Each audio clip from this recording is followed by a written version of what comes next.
조합제TV 시청자 여러분 안녕하십니까. 2018년 12월 29일입니다.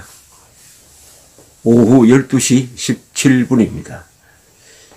저는 1967년부터 1970년까지 3년 4개월 동안 공군 사병으로 근무를 했습니다. 예비역 병장입니다. 327-5502의 군번을 가지고 있습니다. 군 복무 중에 1.2.1 사태가 나서 복무기간이 4개월 연장이 되어서 3년 4개월을 근무를 했습니다. 군대 생활을 장교로 하느냐 아니면 사병으로 하느냐가 좀 다른 것 같습니다. 이왕 군대 생활을 할 것 같으면 장교로 해야 된다는 이야기를 제가 제대 후에 많이 들었습니다. 거기에 일리가 있다고 생각합니다. 장교는 일단 책임을 지는 사람입니다. 사병은 책임을 지지 않는 건 아니지만은 일단 피동적이죠. 그리고 요령을 부리기가 쉽습니다. 물론 사병의 또 좋은 점이 있습니다. 사병의 문제점이라고 하면은 수동적이다. 시간을 때운다. 요령을 피운다. 이런 점이겠죠. 일단 군대를 장교로 복무했던 사람들은 그 뒤에 사회에 나가서 회사에 근무할 때도 리더십을 발휘한다고 해서 특전을 주기도 했습니다. 그런데 문재인 대통령은 사병으로 군 복무를 한 사람입니다. 어제 5사단 신병교육대를 방문해서 한 이야기가 언론에 보도되었는데 이걸 읽어보니까 이분은 지금 국군 통수권자이고 최고사령관인데 그 의식 속에는 사병의식이 상당히 강하게 남아있다는 느낌을 받았습니다. 여기 오고 간 이야기가 좀 쫄병 수준의 의식을 가지고 있는 것 같습니다. 최고사령관인데 이런 이야기를 했습니다. 여자친구 있는 분들 있나요? 고무신 거꾸로 신지 않도록. 그러면 좋겠죠. 고무신 거꾸로 신는다는 말, 참 야비한 말입니다. 이 말을 대통령이 사병들 앞에서 하면 안 되죠. 이제는 외박도 미수지역 벗어날 수 있게 하고 평일에 외출을 허용해 친구 전우들과의 회식도 영내의 PX가 아니라 밖에 나가 피자집에서 할 수 있게끔. 요즘 젊은 사람들 안보의식이 없다는데 맞습니까? 군 복무기간 단축되고 군병력 줄고 하면 우리 안보 약해지는데 맞나요? 그 훈련병들이 많이 여기 포함되어 있었는데 아니라고 대답을 했다고 합니다. 아들을 한 명만 보내도 어머니 마음이 아플 텐데 금쪽 같은 쌍둥이 2명을 보내서니 얼마나 애가 타시겠나요? 그러면 군대는 이게 나쁜 데입니까? 군에 아들 2을 보냈다고 해가지고 자랑스럽게 얘기하는 사람이 얼마나 많은데 문 대통령의 의식 속에는 금쪽 같은 쌍둥이 2명을 보냈으니 애가 타는 어머니만 보이는 모양입니다. 영상통화에서는 훈련병이 여자친구 마음이 변할까봐 걱정한다면서 전화를 바꿔주곤 했습니다. 국군 통수권자가 군대 생활을 인생 허비하는 곳으로 아는 쫄병 수준의 이야기를 하고 있다는 느낌을 지울 수가 없습니다. 훈련병을 향하여 안보가 약해졌는지 강해졌는지를 물어야 되겠습니까? 전문가들에게 물어야죠. 아니, 그렇게 물어서 답이 나오면 그게 정답이 될 수가 있습니까? 이 피동적이고 요령 피우는 쫄병 문화인 나쁜 점인데 어제 문재인 최고사령관은 그런 심리에 영합하는 운동을 했습니다. 건국의 초석, 호국의 간성, 근대화의 기관차, 민주화의 울타리 역할을 해온 대한민국 국군의 위상에 어울리지 않는 건강한 쫄병 수준에도 미달되는 운동이었습니다. 자칫 잘못하면 군대를 정치판으로 만든다는 비판도 받을 소지가 있습니다. 군복무 단축 하면은 군사력이 약화되죠. 북한은 10년 동안 군복무를 하고 18개월 정도 복무해가지고 그 기량에서 차이가 나지 않겠습니까? 그건 물어보나 마나 하는 거 아닐까요?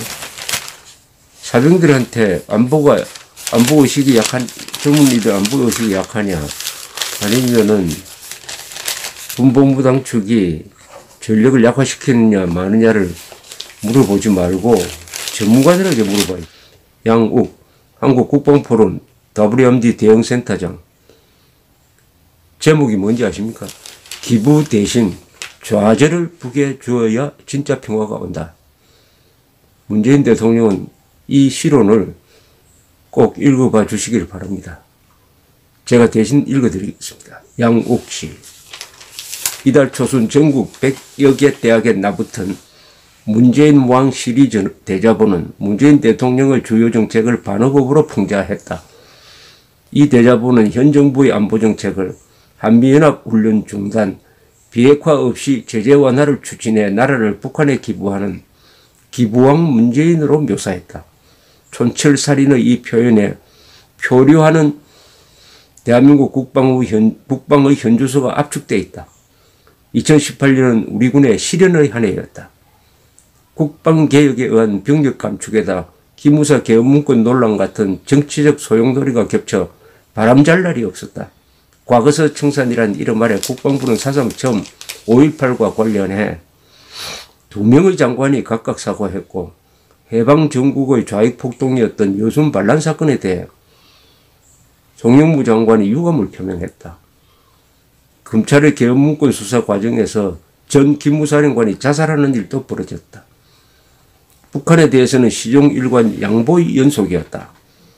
4.27 판문점 남북 회담 후 우리 군은 일방적인 군비 통제를 시작했고 여름부터는 대한민국 방위태세를 확인하고 미국의 동맹국 방어 의지를 과시하는 한미연합 훈련마저 중단했다. 9.19 평양선언 이후에는 무력충돌 방지라는 명목하에 비행금지구역을 확장해 우리가 절대적으로 유리한 공군력의 운용까지 북한에 양보했다. 전방 감시를 위한 GP 철수도 북한이 2배 이상 많은데도 같은 수를 철거하기로 해 더 큰 양보를 했다. 국방부가 다음 달 발간할 2018 국방백서에서 북한 정권과 군에 대한 주적 표현을 삭제하고 독재자 김정은 미화 분위기까지 생기면서 일선 장병들조차 혼란스러워하고 있다. 이러한 양보와 치욕 속에서 우리 국방은 국방개혁과 전시작전권 전환이라는 큰 과제를 해결해야 한다. 인구 감소에 따른 병력 약화에 대응해 첨단 전력을 구축하겠다는 국방개혁은 추진된 지 올해로 12년째지만 이제 겨우 워리어 플랫폼, 전투원이 휴대하는 피복과 장구류, 장비 등에서 성과를 내기 시작했을 뿐이다.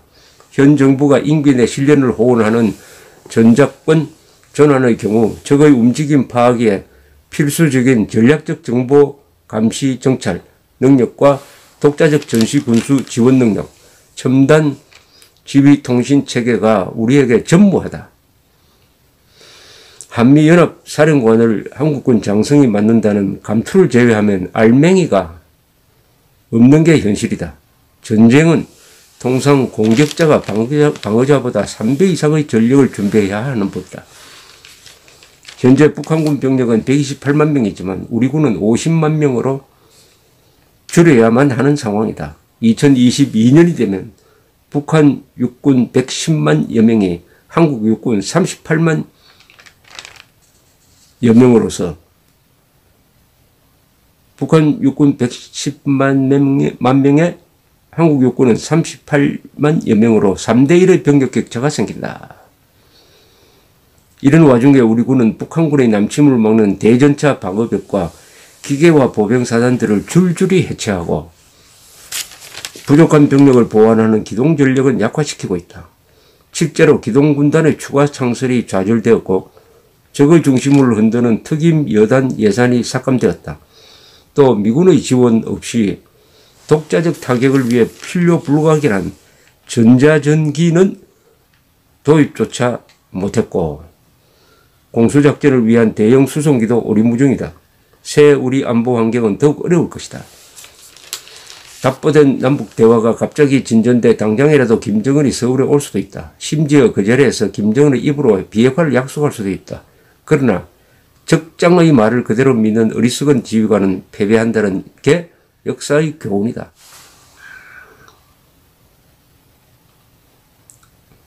오사카 전투에서 화친을 청하는 적장 도쿠가와 이에야스의 말을 믿고 해자와 건축물을 스스로 거둔 도요토미 히데요리는 결국 처참한 최후를 맞지 않았던가. 평화협상은 진행 중에도 전쟁 중에도 가능하지만 적의 위협은 한시라도 망각해서는 안 된다. 최근 국방부가 독립군에서 우리 군의 뿌리를 찾겠다며 관념적 반일 프레임 형성에 열심이면서 정작 실존하는 위협인 북한에 대한 경계심을 무너뜨리는 것은 심각한 위험 신호다. 모두가 평화를 이야기해도 전쟁을 준비하여 전쟁을 막는 것이 군대의 존재 이유이다. 하물며 국방부는 방어 태세를 낮추는 게 아니라 높이는 게 주된 임무이다. 전쟁은 이겨놓고 싸우는 것이다.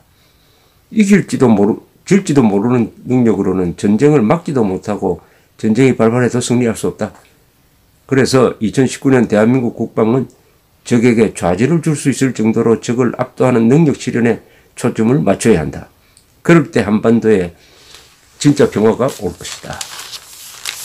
이걸 쭉 읽어보면은 문재인 정권과 문재인 정권 하의 국방부가 그동안 한 일은 북한군을 이롭게 하고 국군을 약화시키고 그리하여 국민들을 위기에 처하게 하는데 성공했다. 이런 이야기입니다.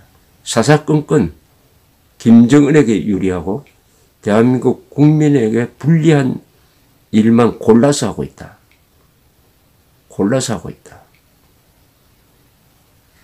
그런데도 군 통수권자인 문재인 대통령은 훈련병 앞에서 피자집 이야기를 했다. 고무신 거꾸로 신고 운운하는 절대로 공개적인 자리에서 입에 담아서는 안 될 이야기를 하고 있습니다. 이런 군대를 믿고 국민들이 편안히 잘 수 있느냐? 잘 수 없다면 어떻게 하면 되느냐? 고민스러운 연말이 지나가고 있습니다. 감사합니다.